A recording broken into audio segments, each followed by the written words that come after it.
अस्सलाम वालेकुम, मैं हूँ doctor Sadia Alvi and welcome to my channel. आज हम बात करेंगे कि एक जो हामला औरत है, आप कितने सिजेरियन सेक्शन करवा सकते हैं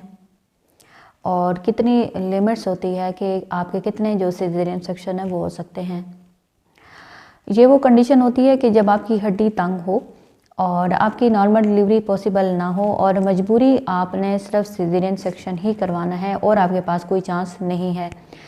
हम यहाँ पे उन ख़वातीन की बात करेंगे जिनके सिजेरियन सेक्शन ही होते हैं और उनकी नॉर्मल डिलीवरी किसी तरह पॉसिबल नहीं हो सकती, तो आप कितने सिजेरियन सेक्शन करवा सकती हैं।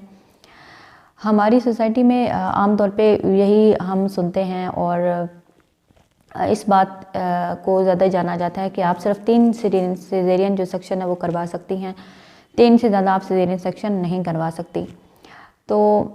इसके बारे में हम मज़ीद थोड़ा सा डिटेल जानेंगे कि आप सिजेरियन सेक्शन कितने करवा सकती हैं और किस किस कंडीशन में आप मज़ीद सिजेरियन सेक्शन जो है वो नहीं करवा सकती हैं और किस कंडीशन में आप 3 से ज़्यादा सिजेरियन सेक्शन करवा सकती हैं। नॉर्मली जो है आप 6 से 7 जो सिजेरियन सेक्शन है वो करवा सकती हैं,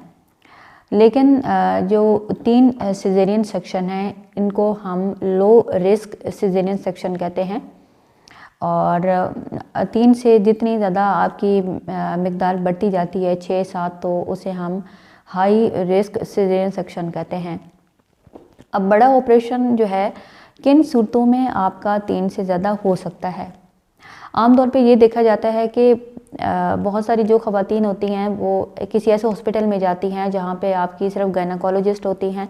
और ऑन कॉल जो है वो बुलाती हैं अगर आपका सिजेरियन सेक्शन करना पड़ जाए, तो जो जनरल सर्जन होते हैं जो बाकी जिस्म की सर्जरी करते हैं उन्हें बुलाया जाता है। वो आते हैं, आपको जो है वो सिंपली काट के और बच्चा निकाल दिए और टांके लगा दिए। एक वो कंडीशन होती है कि आप का जो बड़ा ऑपरेशन करने वाला जो डॉक्टर है वो गायनी का डॉक्टर होता है और वो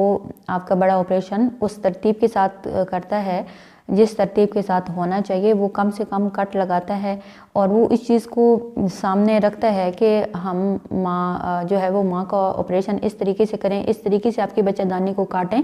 कि दोबारा भी आपने प्रेग्नेंट होना है, दोबारा भी इस आपकी बच्चेदानी को कट लगने हैं। तो वो उस बाकायदा ख़ास तरतीब के साथ जोड़ता है, अंदरूनी टांके लगाए जाते हैं और आपकी उस तरीके से केयर की जाती है। तो ये बात आप ज़रूर ध्यान में रखें कि अगर आपका सिजेरियन सेक्शन ही होना है तो आप किसी ऐसे हॉस्पिटल का इंतखाब करें जहाँ पे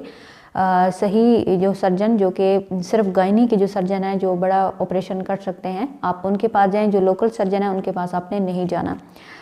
तो एक तो ये चीज़ होती है। दूसरा ये होता है कि आपकी जो जनरल कंडीशन है वो भी जो है वो देखी जाती है। तो अगर आपने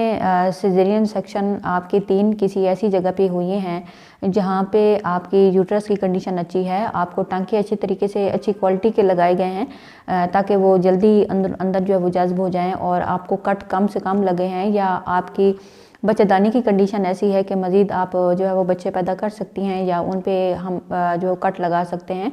या वो इस कंडीशन में है कि आपके आने वाले बच्चे का जो बोझ है वो उठा सकती हैं। अब बच्चेदानी की कंडीशन का आपको कैसे पता चलेगा? जब आप जो है वो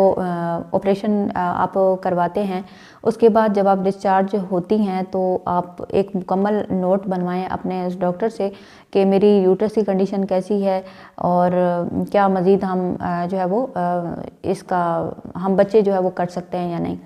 तो अगर आपका डॉक्टर अच्छा है, उन्होंने आपको अच्छी तरीके से मेडिसिन दी हैं, आपके ज़ख्मों को पास नहीं पड़ी, आपने जल्दी जो है वो रिकवर कर लिया और आपका पहला सिजेरियन सेक्शन हुआ है, तो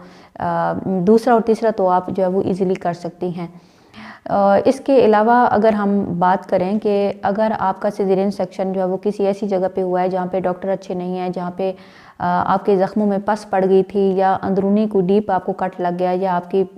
बड़े पेशाब की नाली या छोटे पेशाब की जो नाली है या जो अंदरूनी जो आंत है अगर वो कट गई है या उसमें कट लग गया गलती से, तो फिर क्या होगा कि आपको रिकवर होने में भी टाइम लग सकता है और उसके बाद फिर डॉक्टर आपको बता भी देंगे कि नेक्स्ट आपने जो है आपका सिजेरियन सेक्शन जो है वो नहीं हो सकता। इसी तरह अगर आपकी पेशाब की नाली आपको ज़्यादा टाइम लगी है तो भी इस बात की निशानदेही है कि अंदरूनी कोई ना कोई मसला था, तब आपको छोटे पेशाब की जो नाली है वो ज़्यादा टाइम लगी। तो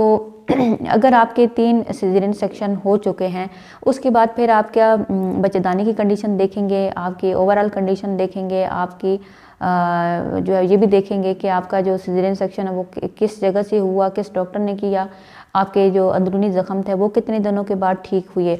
अगर तो आपकी मेडिकल केयर अच्छी है, आपकी अंदरूनी बच्चेदानी की कंडीशन अच्छी है और अंदरूनी आपकी स्किन अच्छी तरीके से हील हो गई है, फिर आप 4 से 5 और 6 सिजेरियन सेक्शन करवा सकती हैं। लेकिन जो है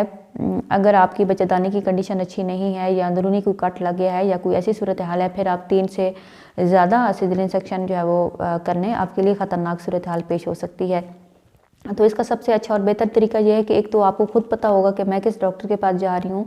वहाँ की केयर जो है वो कैसी है। और इसके अलावा जब आप डिस्चार्ज हों तो आपने एक तफसीलन जो नोट है वो अपने डॉक्टर से लिखवा लेना है कि मेरी यूट्रस की कंडीशन कैसी है और जो है अंदरूनी क्या सूरत हाल है, क्या मैं मज़ीद जो है वो बच्चे पैदा कर सकती हूँ या नहीं। बल्कि कुछ ऐसी सीवियर कंडीशन होती हैं कि आपको आपके डॉक्टर मना कर देते हैं कि ये आपका लास्ट सिजेरियन है, इसके बाद आप अपना सिजेरियन सेक्शन जो है वो नहीं कर सकती और आप अपने बच्चे जो है वो नहीं कर सकती। तो ये कुछ ज़रूरी चीज़ है जो आपको बताना ज़रूरी समझा और वीडियो को आपने लाइक कर देना है, चैनल को भी आपने सब्सक्राइब कर लेना है ताकि मज़ीद इन्फॉर्मेटिव वीडियोज़ आप तक पहुँचती रहें।